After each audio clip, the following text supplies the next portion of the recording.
ঘুরে কখন কত কেঁদেছি, কত পশু পাখি হয়েছি, কৃষ্ণ নাম করতে পারিনি, নাম আমাদের জিহ্বা হাতে আসতো না। ভগবান এই পাপীদেরকে উদ্ধার করবার জন্য একবার মাত্র মানব কুলে জন্মগ্রহণ করান, একবার।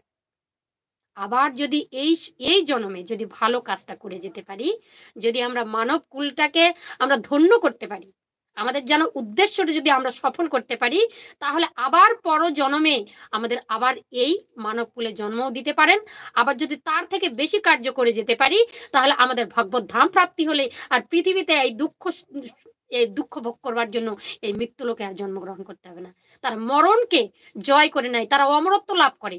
আগে আমরা শুনেছি দেবতারা নাকি অমরত্ব লাভ করেছে, দেবতারা তো সেটা পারে। অসুররা সেই দেব আর অসুরের মধ্যে অমরত্ব মানে ওই যে সুধার ভাণ্ডটা খেয়ে অমরত্ব লাভ করেছে। আর এই পৃথিবীর মধ্যে যেমন সত্য ত্রেতা দাপর কলিযুগে এলাম, সত্যযুগ ত্রেতা যুগ দাপর যুগ, এইরকম আমাদের দুর্লভ জন্ম হয়নি। যারা সেই সময় জন্মগ্রহণ করেছেন আমাদের মতনও তারা সৌভাগ্যবান নয়, সৌভাগ্যবতী নয়। যদি বলেন কেন, আমি বলবো তারা এইভাবে অনায়াসে 16 নাম 32 অক্ষর জপ করে কখনো পাপকে ধুয়ে দিতে পারেননি।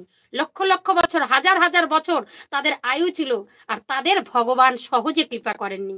তারা বনে জঙ্গলে গিয়ে তপস্যা করে এই ভগবানকে লাভ করতে হয়েছিল। কত কষ্ট, বাঘ ভাল্লুক রৌদ্র জল বৃষ্টি, আমাদের কি তা করতে হয়েছে? গৌরহরি বলেছেন ঘরের মধ্যে বসে নিজে যদি মুখে করো নাম আর হাতে করো কাম, তবেই ঘরে বসে পাবে তুমি প্রয়াগ তীর্থধাম।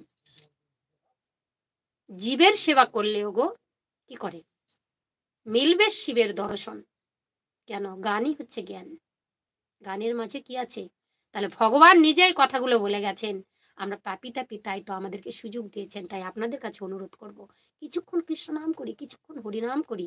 দিন গেল মিছে কাজে, রাত্রি গেল নিদ্রে, আর না ভজুনু রাধা কৃষ্ণ চরণার বৃন্দে। কৃষ্ণ ভজিবার তরে সংসারে আইনু, আর মিছে মায়ায় বদ্ধ হয়ে বৃক্ষ সম হইনু। ফলরূপে পুত্র কন্যা ডাল ভাঙ্গিয়ার পরে, আর কালরূপে সংসারেতে পক্ষ বাসা করে। গাছের মধ্যে যেমন পাখি বাসা করে, তদ্রূপ আমাদের মধ্যে আমরা যদি গাছের মতো হয়ে থাকি, মানুষ জন্ম পেয়ে কথা বলতে পারছে, গাছ তা পারে না? বংশবিস্তার সবাই করতে পারে, কিন্তু আমাদের মতো কৃষ্ণ নাম করতে পারে না। তাহলে আমরা যদি এই গাছও যা পশুও তা ওই রকম করে আমাদের জীবনটাকে যদি আমরা ধূলিসাৎ করে দিই, তাহলে আমাদের মানুষ কুলে জন্মগ্রহণ করে কি লাভ? আমরা তাহলে এই যে গাছের মতো এই বৃক্ষ সম হয়ে এই সংসারে দাঁড়ায় থাকবো, আর কাল কালিমা পাপ তাপ অনায়াসে আমাদেরকে বাসা করে থাকবে এই হৃদয় মন্দিরে। শুধু কান্না কান্না আর কান্না কান্নায় ভেসে গেলেও সেই পাপের উদ্ধার হবে না। আপনি ঠিক বলেছেন, আমরা পাপী গো। আপনি একা নই দাদা ভাই, আপনার চরণে আমার সশ্রদ্ধ প্রণাম। আপনি একা নই, আমিও পাপী গো। তাই তো সবাই মিলে এই যে সুযোগ পেয়েছি, একটু কৃষ্ণ নাম করি, একটু হরিনাম করি, মানব জন্মটাকে সফল করি। 84 লক্ষ জনম ভ্রমণ করেছ তুমি, রাধা কৃষ্ণের নামটি একবার বলো। ভোলা মনটি আমার কৃষ্ণ ভজন করি চলো। আহা, কি সুন্দর মহাজন গান লিখেছেন।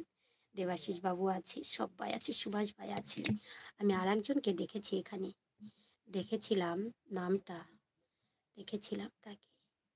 যাই হোক, সবাইকে অনেক ভালোবাসা, আমার পূজা আছে, সবাই আছে। তো সত্যি কথা বলে না, আমরা সুযোগ পেয়েছি গো। সুযোগ পেয়েও যদি সুযোগটা না গ্রহণ করি আমরা, তাহলে আমাদের মতো বোকা আর কেউ নয়। আমাদের মতো বোকা আর কেউ নয়। যত কাজ করি না কেন, এত এত সহজে যদি ভগবানকে লাভ করা যায়, এত সহজে। তো ভগবান মহাজন ব্যাসদেব, মহামণি ব্যাসদেব বলে গেলেন যে সত্য যুগে আমাদের তপস্যা করতে হয়েছে, ত্রেতা যুগ সেই দাপর যুগে আমাদেরকে কাঠ পুড়িয়ে ঘি পুড়িয়ে আমাদেরকে কি করতে হয়েছে? বড় বড় যজ্ঞ করতে হয়েছে। ভগবান একটা সুযোগ দিলেন, বলছে ওরে কলির যুগ, ওরে কলিযুগের মানুষ, দুর্লভ তোমাদের জীবন, ধন্য তোমরা। কেন?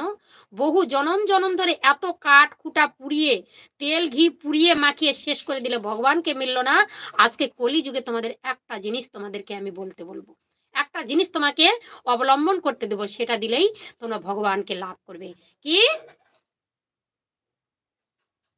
নয়ন বাড়ি বলে জল দিয়ে এবার ভগবানকে ডাকো, আগুন নিভিয়ে দাও, জল দিয়ে ডাকো।